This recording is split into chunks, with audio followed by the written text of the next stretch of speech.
പൊതുസ്ഥലങ്ങളിലെ പ്രചാരണങ്ങൾക്കും ബോർഡുകൾക്കും നിയന്ത്രണം ഏർപ്പെടുത്തിയ ഹൈക്കോടതി ഉത്തരവ് മറികടക്കാൻ നിയമ ഭേദഗതി കൊണ്ടുവരാൻ പോവുകയാണ് സർക്കാർ എന്നൊരു വാർത്ത വരുന്നുണ്ട്.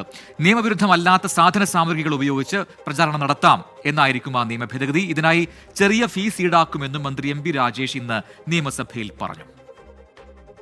പൊതുസ്ഥലങ്ങളിലെ പോസ്റ്ററുകളിലും ബാനറുകളിലും ഹൈക്കോടതിയുടെ എതിർപ്പ് മറികടക്കാൻ ഇനി മുതൽ നിയമനിർമ്മാണം. ഫീസ് ഏർപ്പെടുത്തിയാകും പൊതുസ്ഥലങ്ങളിൽ പോസ്റ്ററുകളും ബാനറുകളും പതിപ്പിക്കാനുള്ള അനുമതി നൽകുക.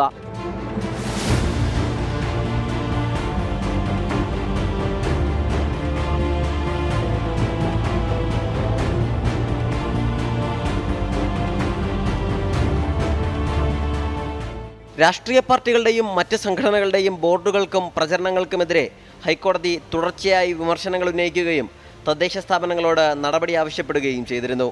ഹൈക്കോടതിയുടെ ഇടപെടൽ കേരളത്തിലെ സർക്കാരിനും പ്രതിപക്ഷത്തിനും ഒരുപോലെ പ്രതിസന്ധികൾ സൃഷ്ടിച്ചു.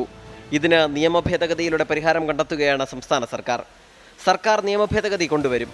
ഭരണപക്ഷത്ത് നിന്ന് ഇ കെ വിജയൻ MLA ആണ് പ്രചരണ ബോർഡുകൾ സ്ഥാപിക്കുന്നതടക്കമുള്ള ജനാധിപത്യ അവകാശങ്ങൾ സംരക്ഷിക്കുന്നതിന് നിയമനിർമ്മാണം നടത്തണമെന്ന ശ്രദ്ധ ക്ഷണിക്കലിലൂടെ ആവശ്യപ്പെട്ടത്.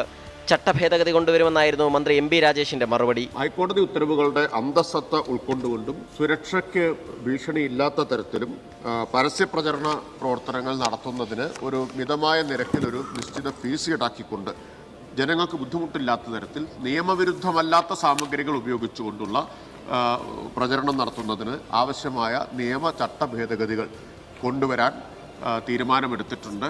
അടുത്ത സഭാ സമ്മേളനത്തിൽ ബില്ല് പാസാക്കാനാണ് സർക്കാർ ആലോചന. ചെറിയ ഫീസും ഈടാക്കുമെന്നും മന്ത്രി നിയമസഭയിൽ അറിയിച്ചു. നിയമസഭാ സമ്മേളനം കഴിയും മുൻപ് തന്നെ ഓർഡിനൻസ് ഇറക്കാൻ സർക്കാർ ആലോചിക്കുന്നുണ്ട്. സർക്കാർ നീക്കത്തിൽ ഇനി ഹൈക്കോടതിയുടെ ഇടപെടൽ എന്ത് എന്നതും ആകാംക്ഷ. സലിം മാലിക്, 24, തിരുവനന്തപുരം.